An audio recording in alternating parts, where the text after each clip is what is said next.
High school years from 2010 to 2014, that was when I was immersed the most within the world of traditional Catholicism. It was sort of a gradual thing growing up, with my family getting more and more interested in traditional Catholicism and attending their churches exclusively. But my homeschooling experience throughout middle school was at homeschool co-ops, but the traditional Catholic homeschooling community didn't have their own building that they owned that they could, congregate in. So we were bouncing around different people's houses until they got their own building in 2010, which happened to also be the year I turned 14, and so was starting high school.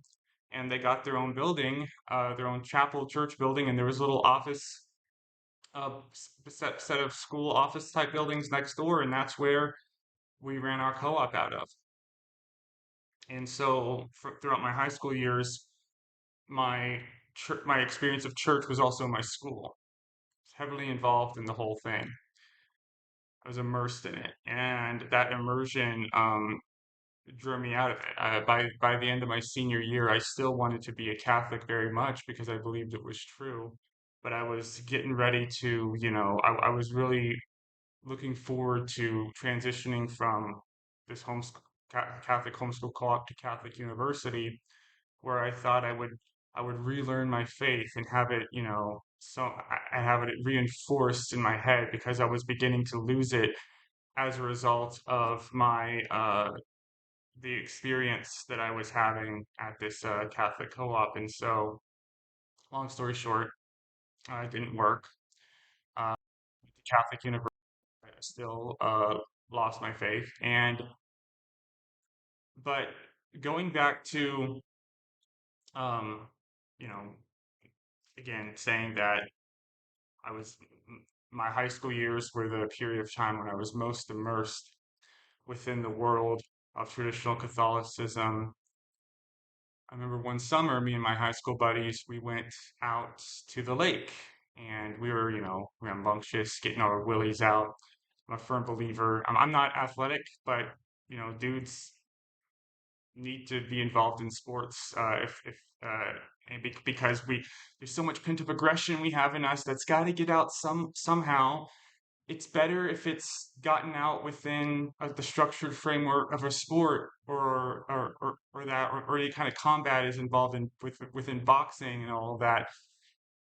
That's the healthy way to get it out because, I mean, it doesn't take a genius to understand, to look around at the world and see male aggression being released in very destructive ways every day, uh, all throughout our society. So anyhow, we would do this game where we'd wrestle, we'd fight on a pier.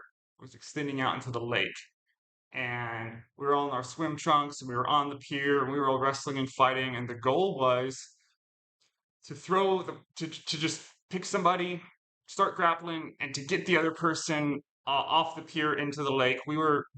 The pier is far enough extended out there that if you fell into the water, you'd be fine. It was deep enough, and yeah, you just swim up to the ladder and climb up and keep going. It was a lot like that scene in the Adam West Batman movie where they're all fighting on top of the submarine and they punch and it goes pow, splat, and they fall into the water, and then some of them climb back up and keep fighting. It was a lot of fun. Um, having uh, smiles coming to my face just remembering those days. Obviously, it's your life, so all the negative, experiences that I had in those high school years are wrapped up with all the positive experiences I've had, and um, I've been getting so much better at being able to go back to the pleasant memories without them being infected or clouded by all the negative ones, being able to separate the two, which is really nice. So we would uh, we would play this game until we got tired out, of us, maybe it was a little too rambunctious, but we were having fun and nobody got hurt. I don't remember. Um, yeah, of us, grappling, fighting on this pier, trying to throw each other into the water, climbing up. What's the point I'm trying to make? Well, just picture that scene, that environment. these teenage boys in their swim trunks at the lake on a pier that's jutting out to the water, fighting horse playing, trying to knock somebody out, and it's just this melee. It's like real life Super Smash Brothers, fighting, knock them off, come back, keep fighting, knock them off. It's play. It's clearly you know it's clearly in the spirit of getting your aggression out, engaging in fun, roughhousing. But the object of the game, of course, is just like really the object of the game in tag is to just do it until you're tired, until you get tired out. There's no established winner or loser at the end of a game of tag. Just like there really can't be any established winner or loser with this game, with this late pure Super Smash Brothers melee thing we were doing. So let's bracket that scenario. Now imagine you're in the state of mind where you look around at the world and see how chaotic it is, and see how you know and understanding that clearly there's a deep built-in human desire and need to go home, to be in a safe place, to have a sense of security, to be sheltered, to be safe. Maybe you go out into the world and and experience the crazy and the tumult and the insanity of the world we live in and its unstructured, disorganized, chaotic nature. But to stay sane, to not let the chaos infect you when you enter it, you need a safe place to land. You need a place to put your head at night. You need a comfortable home. You need a safe place, and preferably that safe place, that sheltered spot that you can go into. And at the end of the day, you're not alone in it. You're surrounded by loved ones, people who just their presence um, puts you in a secured, anchored state of mind. And we're, we're humans. We need both of those. We need the physical and we need the spiritual. And the most tangible spiritual experience, I would say, is the experience of love. Because when you're in completely in a loving experience, um, you're you're at home. You're home. You're centered. You're at peace. You know where you're supposed to be, and so that's the purpose religion serves. That's why we go to church. That's why we join groups. That's why we seek some kind of identifying metric that is other, that is outside of us, that is something that we could not produce or create completely on our own, something that is reflective of the limited amount of resources. Because why aren't we in paradise? Why do we need the safe space? Why isn't the safe space everywhere? Because the world has limited resources, and so therefore we've got to fight for them. And we don't want to fight for them, I think, naturally, but sometimes just out of sheer desperation, the desire to live, we get put in situations when the resources are scarce and our life's on the line. We get crazed, we get a little feral. Um, the animal, we think, what is civilization? What is it that makes us human? It's that desire to end the chaos, to end the conflict. Animals have just lived in this chaotic dog eat dog food chain kind of environment. That's just how they've always been. It's worked out for them, but that doesn't work for us. We can't live in the wilderness. We have to congregate, we have to come together. But when we come together and build our tents and build our sense of security, we still have existential questions. We're not distracted by just the desire, the need to live, the need to survive.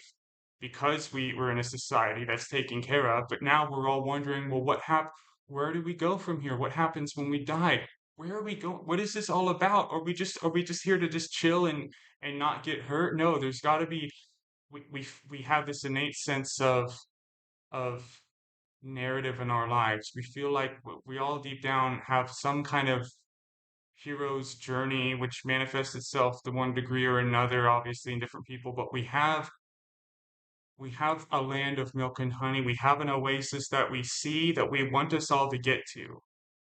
And different religions present, clarify, make make clear whatever oasis this is, makes it heaven, Shangri-La, Nirvana, call it all different things, but we all understand, I think, on an innate level what that is, that paradise, that endpoint where that's that home, that sense where all our questions are answered and our only existence um is just peace. It is peace and love, man, and that's very airy fairy. And obviously, you know, reality, if you try to create that reality here on earth, that oasis, you very often bump into the reality of the situation and you have to adapt and you have to change your beliefs. But the problem with these groups, these religions, is that they get so fixed into their framework, their structure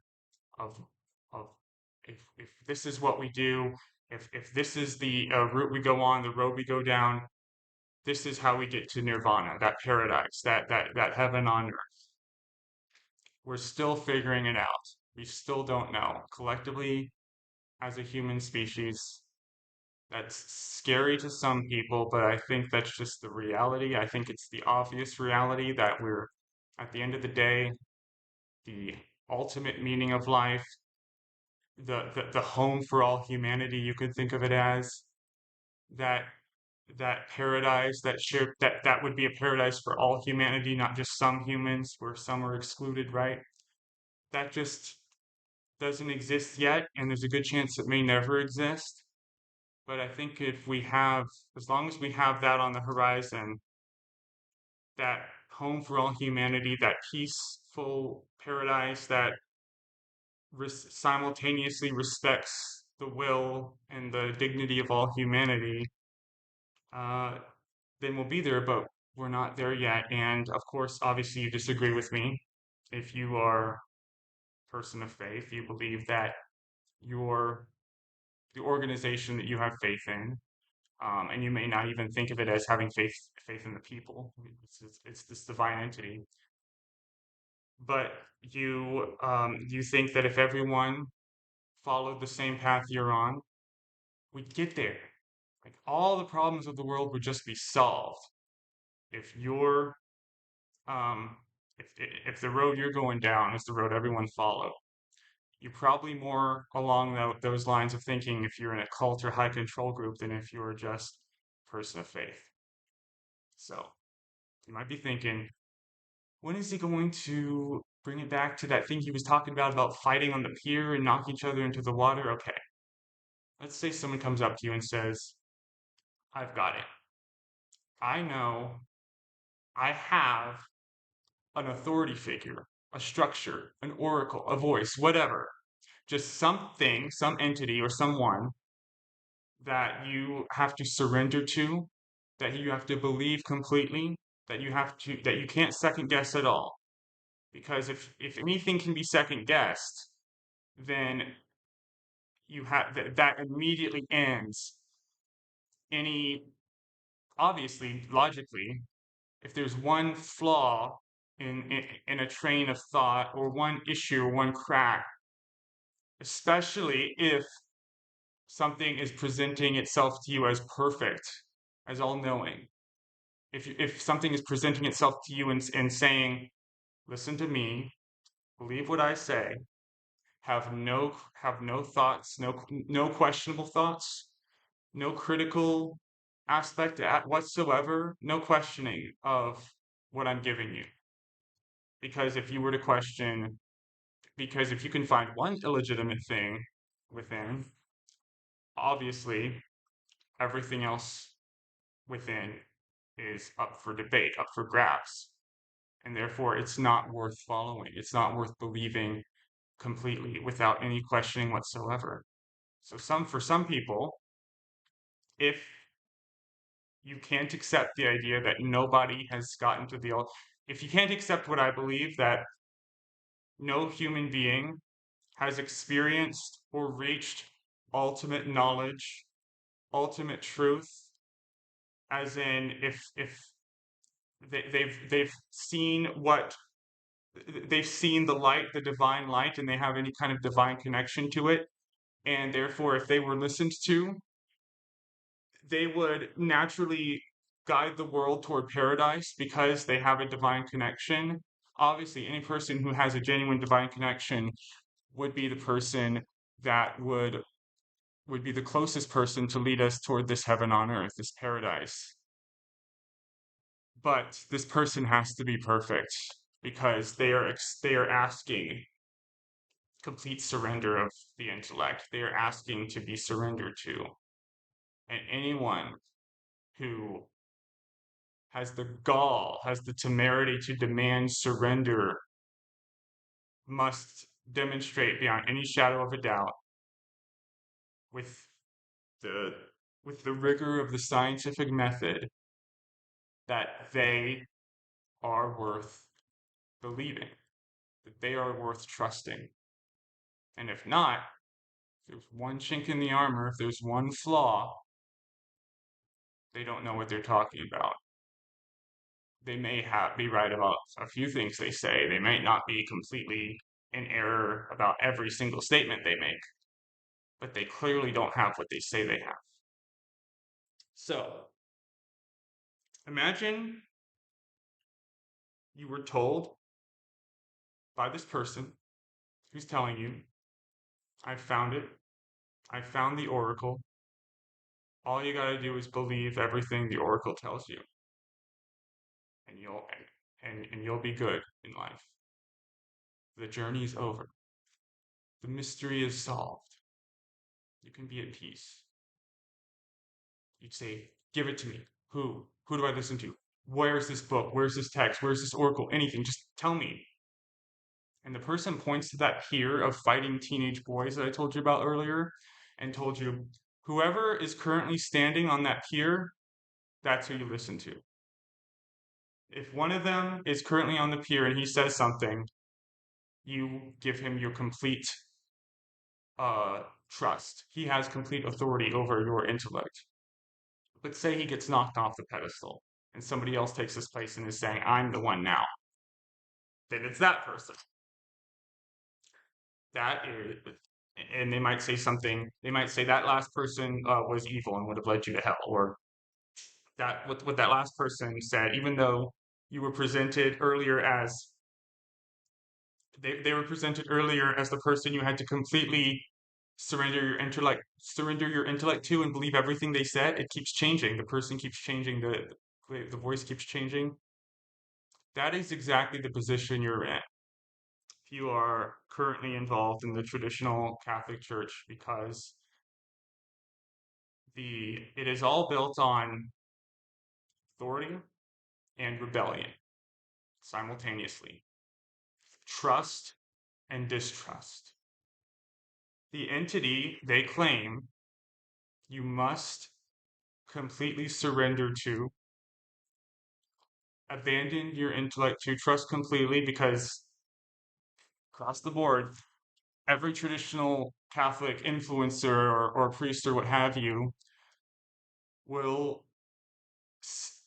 will tell you that if you are conscious, if they are telling you something is you have to believe is true, that you believe is either just not true factually or morally wrong, morally wicked, something that is actually bad as opposed to good, the ultimate good, and you say, well, this is what my conscience tells me, or this is what my perception of reality tells you, there is no looking inward and saying, well, maybe we're wrong. It's always you don't have a properly formed conscience. Your conscience needs to conform to us. So yeah, we'll respect your conscience, we'll respect your beliefs once they conform to what we're saying.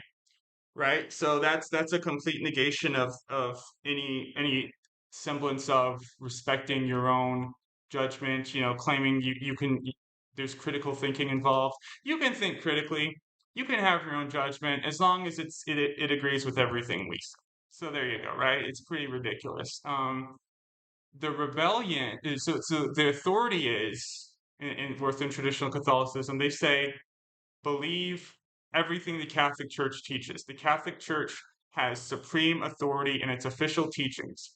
But they'll point to the Catholic Church today, which is in the Vatican in Rome, led by Pope Francis, and they'll say, but you can't listen to them because of Vatican II. Their authority is now illegitimate until Vatican II is undone. But traditional Catholics are as an entity completely outside of the church. They, as traditionalists, they reject the current framework and structure and the reshaping that was done in the aftermath of Vatican II. So that is the central. Definitionally, as a traditional Catholic, you have people who are part of the Fraternity of St. Peter, who go to the Society of Pius X, who are sedevacantists, who are really technically not Catholics because they reject the authority of the Pope, which is a key ingredient to be a Catholic. You submit to the Pope. But they believe that none of the popes since the Second Vatican Council were legitimate. There's no mechanism, naturally speaking, within the current authority then for any issue that they see to get righted. Whenever you drill down into, traditional Catholic commentary, they always end up coming down to we just have to wait for the Holy Spirit or the Church or God to right this wrong, because as as it stands, the current structure of the Catholic Church, Vatican II is set in it is firmly, concretely, like set in stone kind of deal, part of the current structure and framework of the Catholic Church. And the next pope will almost undoubtedly be very much in the vein of Pope Francis and will certainly nothing he does unless he completely repudiates, he goes as far as they went and says the entire Second Vatican Council was wrong and bad. Again, all of these cardinals in the current church were put in power by were given their authority by popes within the Second Vatican Council. Everyone who had any authority in the framework of the church before the Second Vatican Council is dead. There is no living magisterium by their own admission within the world of sedevacantism and traditional Catholicism. There is no living magisterium that exists that could officially right this wrong, that would stamp all the official stamps that need to be done in the ultra legalistic world that traditional Catholics live in. It's all about the print. It's all about reading official documents from the church and combing through them.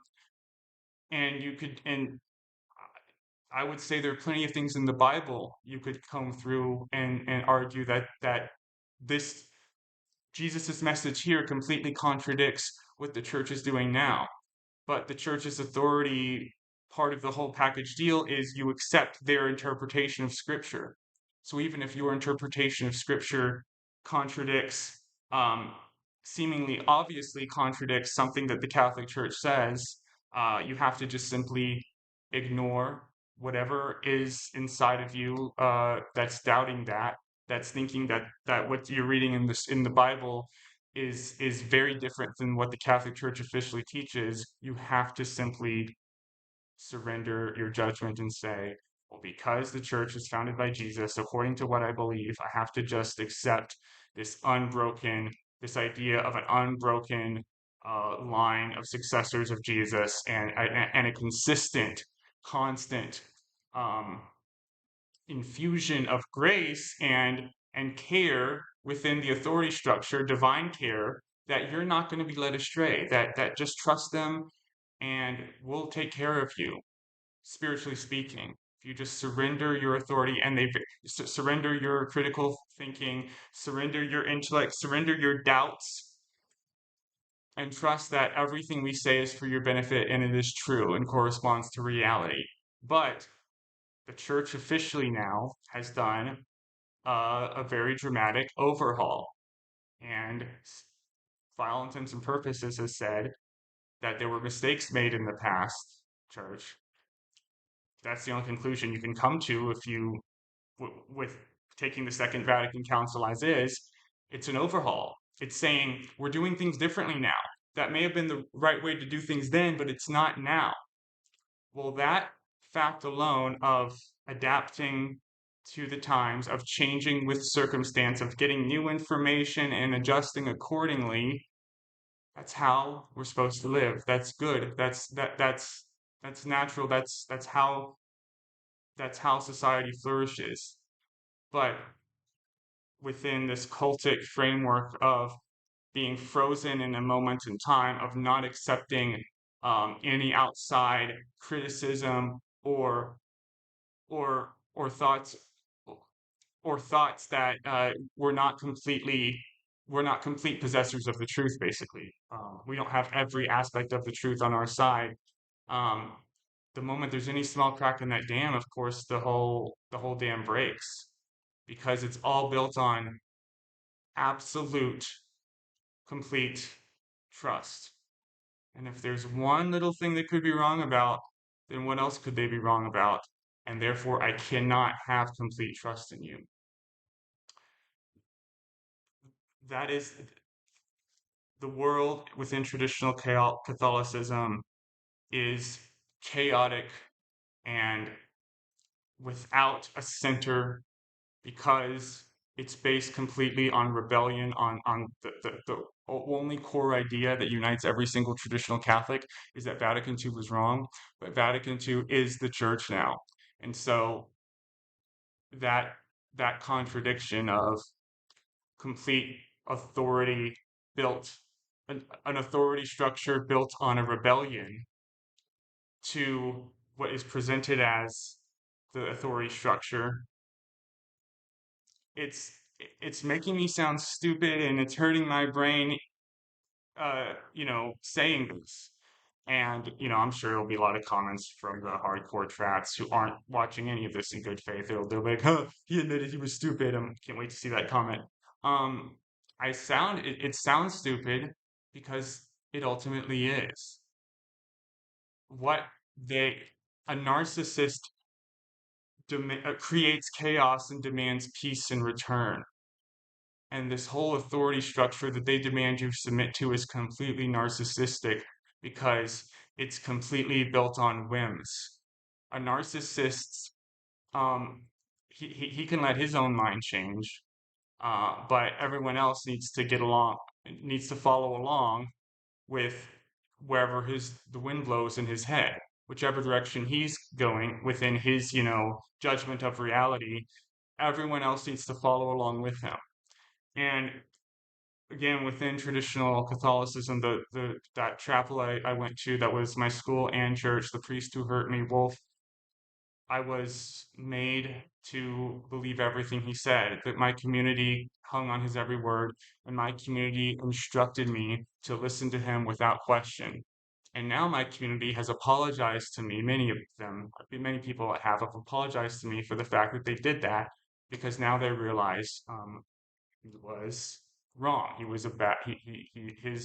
His judgment was wrong. He told me to do things that were self-harmful, and he was a bad teacher and a bad representative of the faith.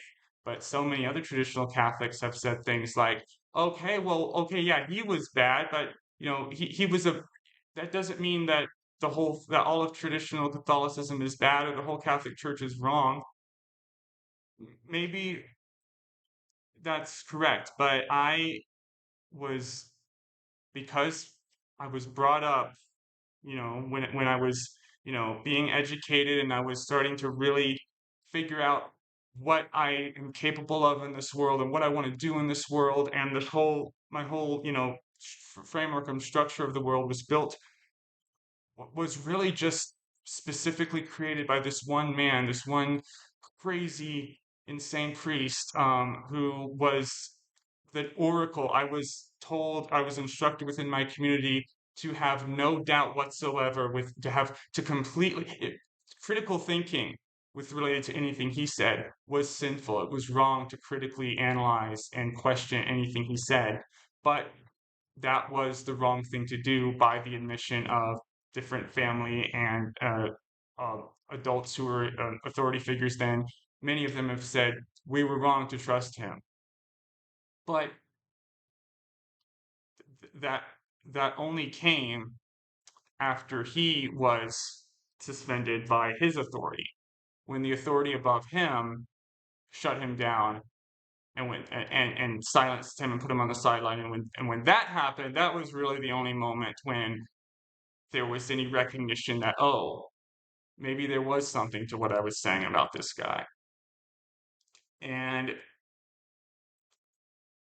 it's completely within, like I talked about in my last video, within the world of influencers in traditional Catholicism, they are always sniping at each other, tearing each other down. It is because they they live in a world of suspended crisis. You hear that word a million times if you get plugged into the world of traditional Catholic commentary. Crisis, crisis, crisis. Because they insist on living in a world of suspended crisis and of relentless crisis, relentless conflict, um, they are constantly in conflict. It is a chaotic world of fighting and knocking each other off. And you have to listen to him. Never mind, you don't. He was bad. But now you have to listen to this guy. Never mind, he was wrong. Archbishop Vigano, he's the best. We need to listen to him. Now he's excommunicated. Okay, well, okay, he went too far. Sorry, we shouldn't have completely. You see the cycle here, the insanity-inducing, endless, chaotic, narcissistic cycle of of you have to believe me. Okay, I was wrong about that. Sorry. Well, whatever. Get over it. Now you have to believe me. Okay, fine. I was wrong about that too. There is constant adjustment, constant um, reorienting, constant saying we were wrong about this. This guy is not complete. And whenever you push hard against that, against, hey, I was told within my community to completely surrender and trust this authority figure, this traditional Catholic priest, whatever. And when you really get sort of when you really push that point home, you'll often get the response of, "We're all human. We're all sinners. Look at you on your high horse. We're all flawed." And it's like, well, let's follow that. Let's follow that further. We're all sinners. We're all flawed. Maybe your little enclave of traditional Catholicism is the one that's flawed. Maybe you don't see the world the way it truly is. Maybe you're insisting on an ancient viewpoint that has some validity within it, is not is harmful to the people around you because we now have information that you refuse to incorporate in any way, information about human nature, about human psychology, about human behavior, about the animal kingdom, about how maybe homosexuality isn't unnatural, as you put it, because it's observed so much within the animal kingdom now, and so many, cultural viewpoints and ideas that were just frozen within this these ancient texts that contain good and bad, but you have to sift the good with the bad. You have to think critically. You have to analyze. You have to study. You have to comb through what you're given. That is what makes us as humans so powerful and so amazing, is the fact that we analyze, that we dissect, that we sift through things, that we build, that we look at the past and we can see that was good, that was bad. And we can say why it was good and why it was bad by looking at what we have now and comparing and contrasting.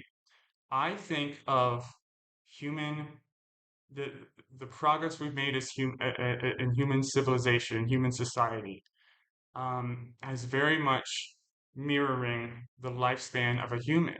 Because in the past, we were very, uh, early humans, going back to caveman days, whatever, we were uh, might made right more out of necessity because we were confused. We were strangers in a strange land.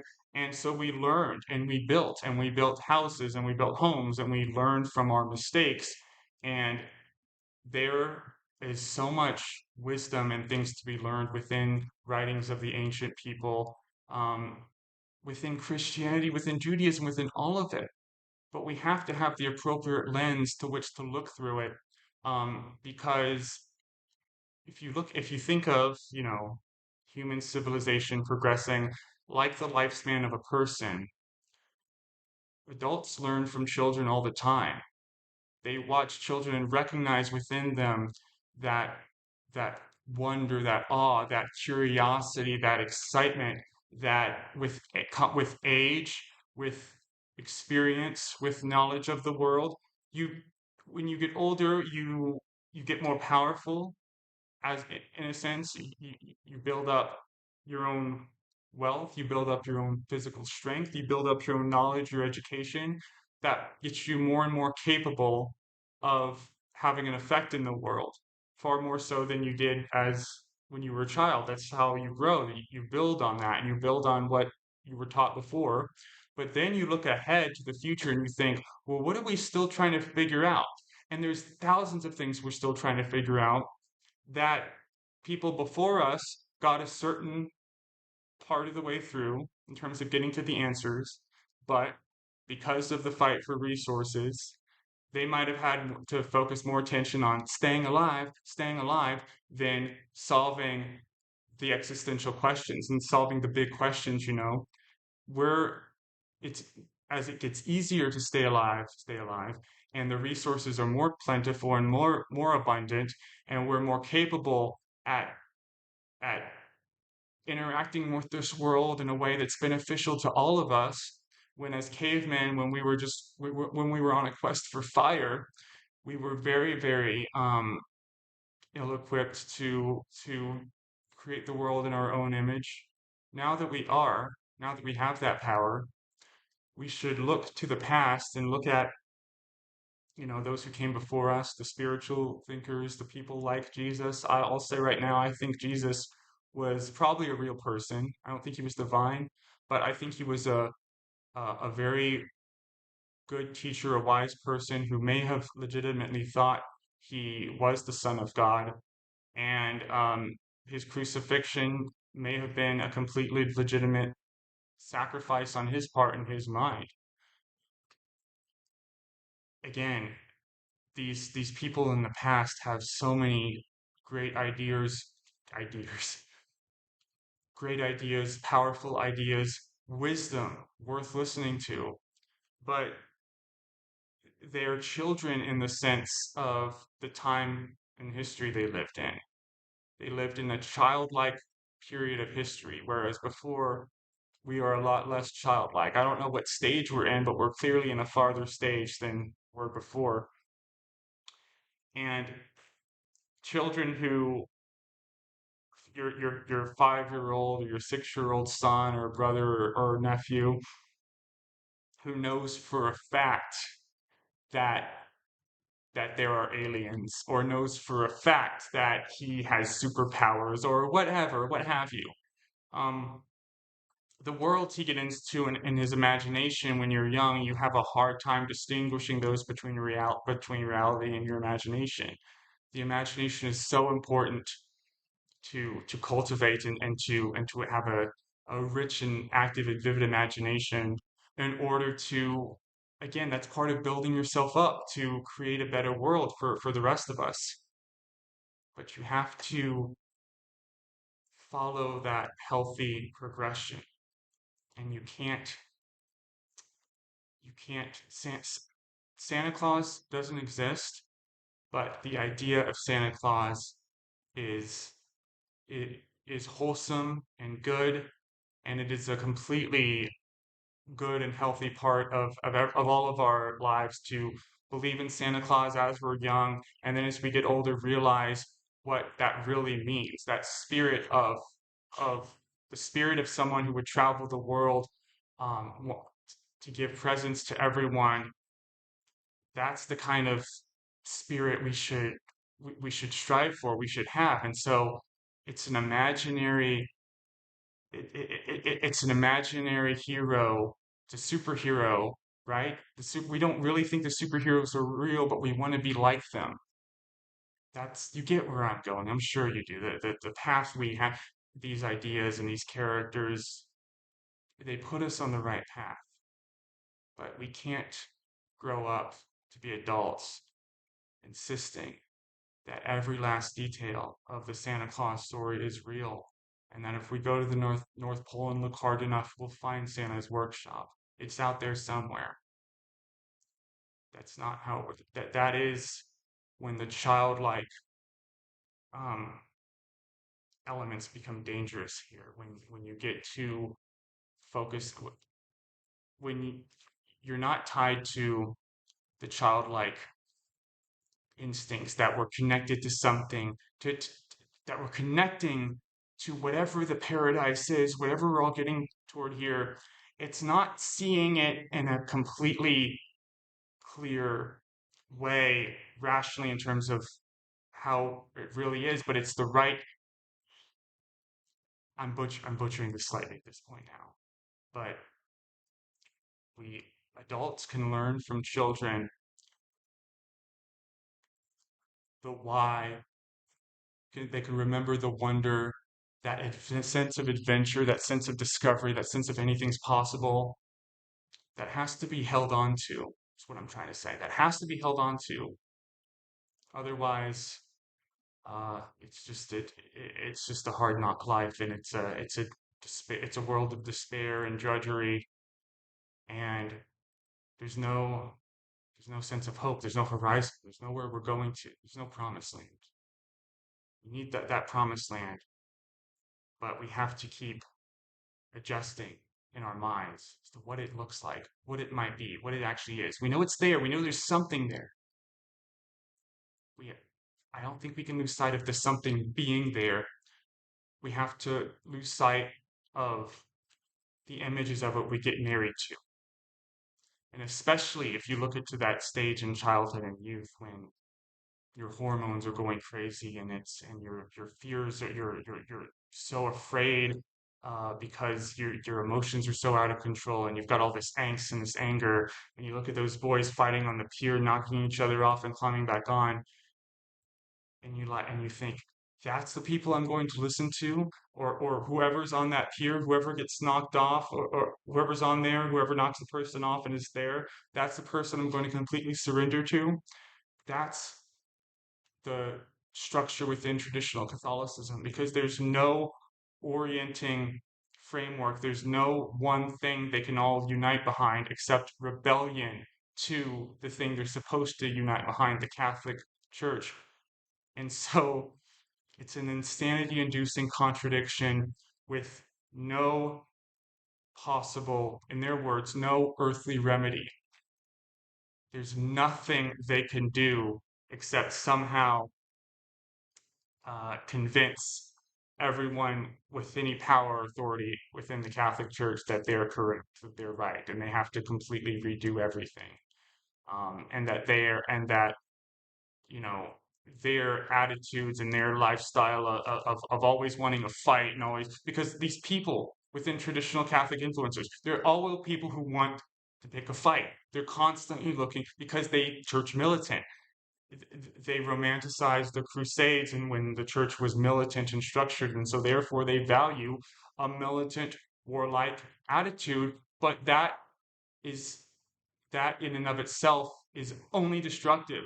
Obviously, militancy, warfare for its own sake, only leads to destruction. It's only just if it's defending something, something good, something worth defending. And in their minds, they're defending Christendom, Christ the King. And this is the thing I'll close with.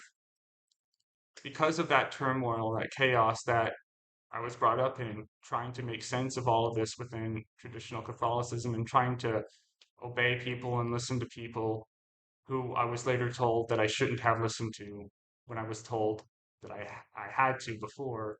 And it's always, oh, sorry, we're human. We make mistakes, when they're apologizing for insisting that I believe this person. Anyhow, if you had the kind of experience, the kind of presence that you get at church or within these religious communities of unity with God or with Christ, of you feel so connected personally and spiritually to Jesus, you can feel his presence, his voice, just that overwhelming certainty and knowledge of being on the right team in a way you can't really express or say. It's just that feeling of home, that feeling of comfort that you may have.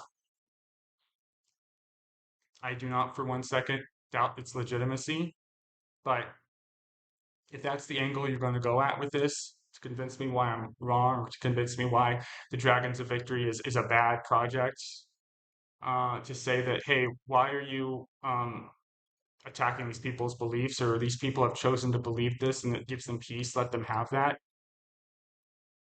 The structure you're in that gives you peace is all centered around the idea that we have to take the peace away from everyone else who doesn't agree with us because it's sending people to hell and the stakes are that high, and we need to get militant, we need to reshape society.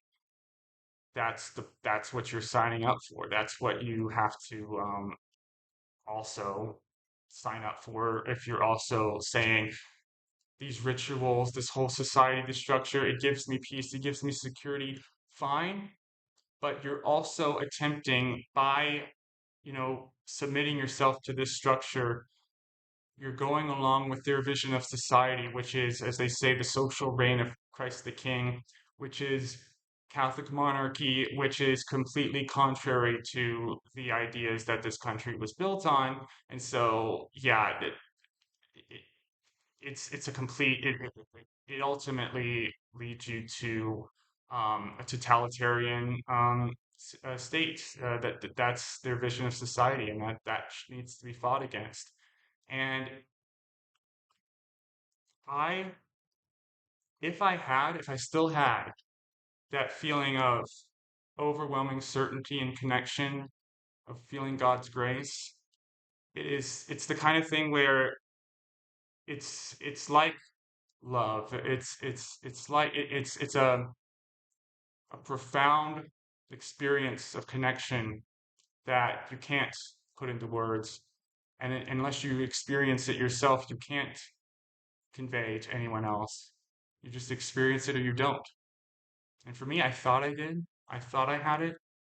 But when I really started to take a step back and consider all these experiences I had in church that I was told was God's grace, I was told was um, confirmation that all these things being told to me were true. I ultimately thought back to all of it and couldn't think of any moment where I couldn't say that that couldn't have also been a spiritual placebo of some way. I was feeling this way because I wanted to feel better, and I was told that this would produce that this prayer or this ritual or this sacrament would produce something within me, even if I felt it or not. And so that trust, that wish for for them to be right, convinced me and got those placebo juices flowing that I was actually feeling this. But just for me personally, I doubt all of that. I can't think of a single moment where I truly felt the presence of the other. And so I simply don't have that trust because I simply don't think it was ever truly there. And if you felt that, if you're still within that world and you feel that with all your heart and all your soul, I respect that because I felt the same way. But just consider the possibility that that that feeling you have, that knowledge, that knowing, which is really the feeling of knowing, that there are many, many other people who have that exact same experience within a different, um, within a completely different framework or structure. And maybe there is significantly more peace, especially if you're a traditional Catholic. There's significantly more peace, perhaps, in these other lifestyles and these other worlds that these people have plugged into, because by your own admission, a lot of you, traditional Catholicism is a chaotic, warlike mess where the only peace that you can find in there is only found after conflict. You have to fight against you have to fight against everything outside of you to create this perfect little bubble where you can be at peace, because you have to have it just this way. You have to have you're like, again, like the little kid who has to have your food exactly this way, and you won't eat this and you won't eat that and you want it exactly this way. For any traditional Catholics who are going to get offended at that, um, as if you've been so conscientious in the comments, so concerned about other people's feelings in the comments, but it's childlike by your own admission. You have to have this childlike surrender to the teachings as part of the deal in traditional Catholicism. There's no way around that. But adults can learn from children, but not adults can learn from children, but they also have to teach children as well. They can learn from them in in in the spark that they have. They can learn from them in connecting to what this is all about, and connecting to that that curiosity, that wonder, that sense of wow, this is beautiful, that appreciation, that awe.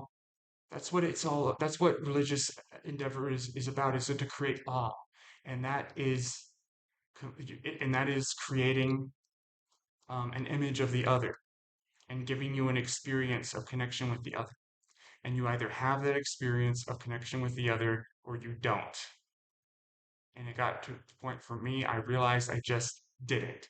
I didn't think that other was actually there. And that that connection to that other, that awe, that is it is powerful in the sense that it can get you to completely throw out your critical thinking joyfully, willingly, because you're in love. Being in love is the best feeling in the world, and the it is that's the closest thing. Being in love and the religious awe, they're so tied together. They're so connected to each other. They're the same thing practically. And I just fell out of love in a sense. And you can't force you can't argue somebody to fall in love with something. You can't argue or convince that presence to reignite in somebody if it's just simply not there. They just don't feel it. You can't shame them or berate them into not feeling that presence, or to saying that the only reason you're not feeling that presence is because of how bad you are. That's not how it works. It's not productive. Bottom line, in this chaotic world, if you're going to dare to have the roadmap out of the chaos, to have the treasure map where the treasure is peace on earth, and you say you have that map and you have the X right there, if you live within chaos, if chaos follows you everywhere you go, if self hatred and bitterness and tension, never ending tension and never ending unease dominates your dominate dominates your being, and that's what you give to others and that's what you produce in others, you might have a really shitty treasure map. Hope you fly away to victory. You won't fly away to victory unless you build your own wings.